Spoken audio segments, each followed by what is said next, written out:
كانت كراهية كاموس وأحمس للهكسوس شخصية. حاول والد الأميرين أن يثور على الغزاة في الشمال، لكنه دفع الثمن غاليا. حتى بعد مرور 3500 سنة ما تزال على جثته آثار المجزرة الوحشية التي تعرض لها.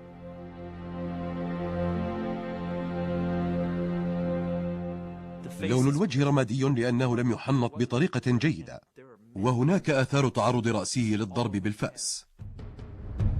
لا بد أنه اشتبك مع الهكسوس في شجار دموي.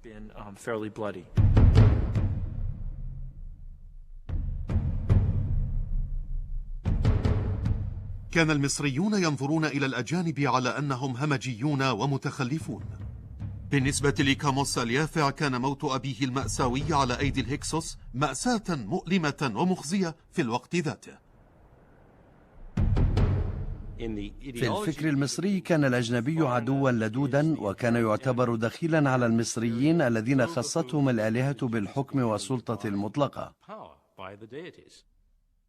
كانوا يطلقون على الأجانب الأعداء الكريهين، وكانوا يكرهونهم ويحتقرونهم، وكانوا بالنسبة إليهم أوساخا تحت أقدام الفراعنة. نحتوا صور الأجانب هذه ليظهر المصريون استعلاءهم عليهم، خصوصا أنهم يدوسون على الأجانب بأقدامهم فعلا. صور النوبيون والليبيون والآسيويون كهمجيين قبيحين لا يستحقون أن تطأ أقدامهم أرض مصر.